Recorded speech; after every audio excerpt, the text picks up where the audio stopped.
Ndasubiriye kugusuhuza nkuha ikaze nshuti mukunzi wacu wobandanya kubana natwe ngaha kuri ino mboneshakure imwe rudende igushikiriza amakuru, ibiganiro kumwe n'inkuru bigezweho biriko bivugwa irya nino mu gihugu cacu ciza c'Uburundi ndetse no hakurya y'imbibe z'igihugu cacu ciza mu yandi makungu. Ndaguhaye ikaze, ndaguhaye mwaramutse cange mwiriwe bivanye n'aho udukurikira uherereye. Wowe udukurikira uri mu gihugu c'Uburundi ndaguhaye mwaramutse neza nanakwifuriza kubandanya uraroranirwa, ndetse nawe udukurikira uri hakurya y'imbibe z'igihugu c'Uburundi ndaguhaye mwiriwe cange mwaramutse bivanye n'aho udukurikira uherereye. Utegerezwa gusa kumanuka munsi y'ino video hama ugafyona imbere y'ijambo Isange TV nawe utaravyondako. Ano makuru rero harabafatiye ku ngingo nkuru nkuru zikurikira. Ntaratangura neza ano makuru ntunyemerere ngushikirize ino nkuru ariko ivuga ko ibanki nkuru y'igihugu BRB iriko imenyesha ko abarekuriwe guhanahana ingurane hari amashirahamwe yanditswe muri iyo banki. Bisigurwa n'umuyobozi mfatakibanza w'igisata kijejwe kuraba amashirahamwe yo kuguranana Simplice Sabiyumva, aho ashimangira ko hatashirahamwe ryemerewe gukora ibijanye n'ibikorerwa muri banki ritazwi n'ibanki nkuru y'igihugu. Abivuze inyuma yaho kuri uyu wa kane BRB isohoreye itangazo rihamagarira abanyagihugu kwirinda gushira amafaranga yabo ahatari mu mabanki canke amashirahamwe yo kuziganya no kuguranana yemewe gukora. Kubwiwe iryo tangazo ryasohotse mu ntumbero yo gukinga amakosa ajanye n'ivyaha vyo kutizerana. Muri iryo tangazo Edouard Noruma Bigendako arongoye BRB amenyesha ko hari abantu begeranya amafaranga y'abandi biciye mu vyo bita kuduzanya canke se sirike canke ikirimba. Kubwiwe abayegeranya bemerera abazanye imitahe inyungu nini mu gihe gito cane, mu nyuma ngo baranyikana amafaranga y'abandi iyo babuze abandi bazana imitahe. Uwo muyobozi mukuru wa BRB akaba asigura ko ivyo bitemewe n'amategeko kandi bihungabanya ubutunzi bw'igihugu. Ategeka ko amafaranga yatojwe muri ubwo buryo asubizwa beneyo. Akaba ategeka ko amafaranga yatojwe muri ubwo buryo yose hasubizwa beneyo vuba. Nayo kandi leta y'u Burundi itegekanya kugabanya amafaranga iriko irakoresha hisunzwe itituka ry'ifaranga ry'u Burundi ririko riribonekeza ubu. Mu nama shikiranganji yakoranye kuri uyu wa gatatu igenekerezo rya 13 Kigarama 2023, abagize leta y'u Burundi bashikirije isubirwamwo ry'ibwirizwa ryerekeye ukugabanya amafaranga leta iriko irakoresha muri uyu mwaka w'ibihumbi 2023 ushira umwaka w'ibihumbi 2024 hisunzwe uko agaciro k'ifaranga ry'u Burundi kariko gatituka. Kubw'ivyo ngo uburyo bwategekanijwe ku bikorwa bijanye n'inyubako canke gusanura ariko bikaba bitaratangura biravanwamwo, ariko bikazoshirwa ku rutonde rw'ibizorangurwa mu mwaka uza w'ibihumbi 2024 ushira umwaka w'ibihumbi 2025. Ibikorwa bitegekanywa kurangurwa n'ibigo vya leta nka Obuha, ARB ndetse na Fonike mu gice ca gatatu n'ica kane vy'uyu mwaka navyone bigiye kuvanwamwo kiretse imishahara izogumamwo gusa. Ivyo bigo bikazobandanya gukoresha amafaranga ari mu makonti yavyo.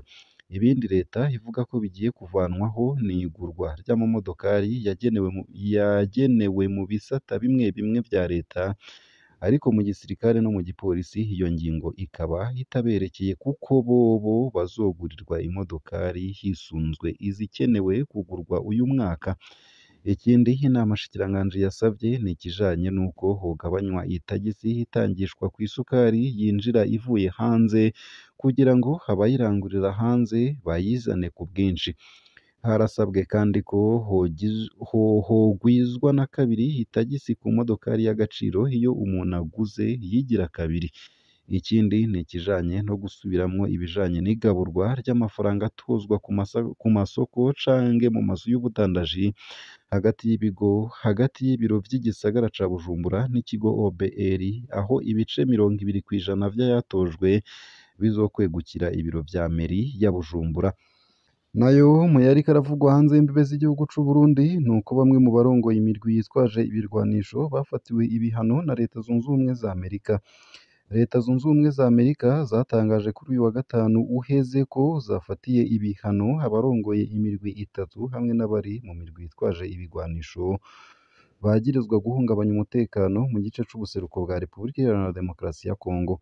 Bamwe muri abo ni abarongoye Mai Mai ndetse na M23. William Yakutumba, Willy Ngoma ndetse na Michel Rukunda batazira Makanika nibo bafatiwe ivyo bihano.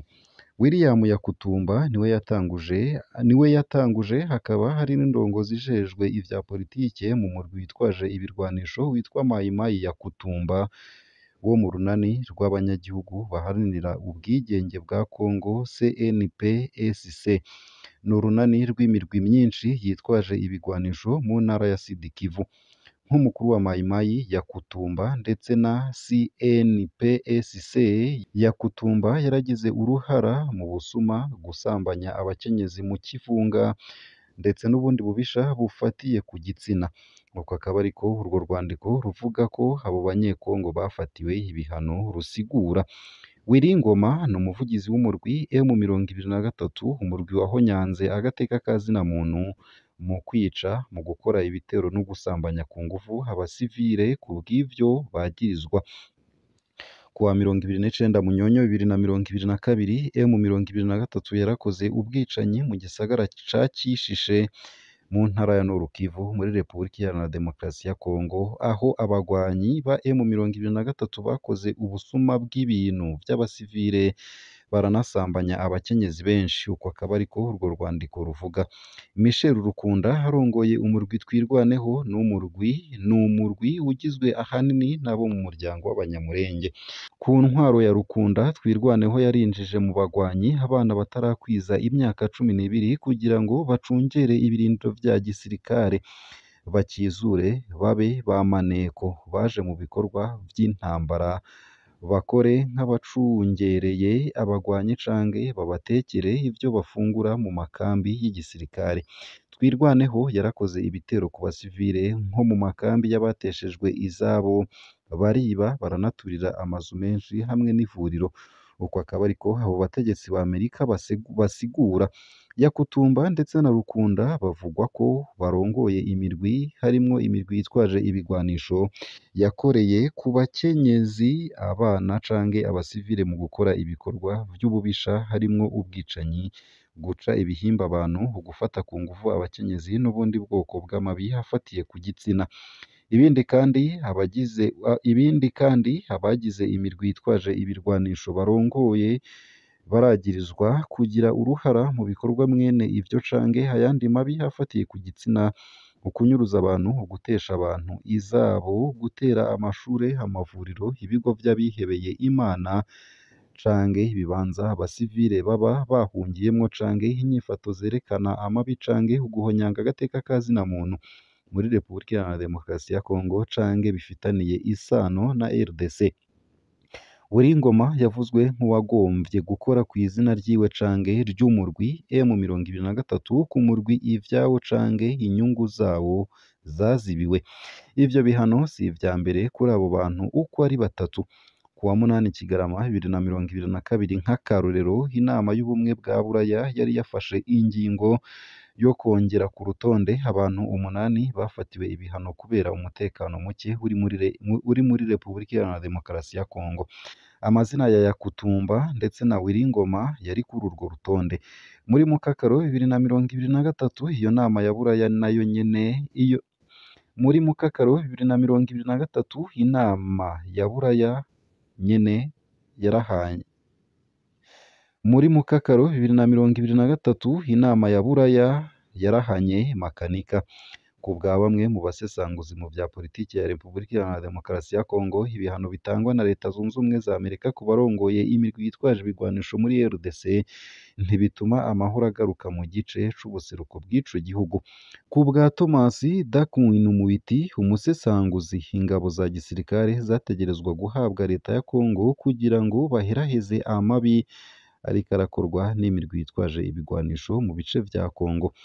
Yongera ko ati sentare mpuzamakungu mpanavyaha yategerezwa gukora vyihuta mu ntumbero yo kurondera abo bakora amabi bakanabacira imanza.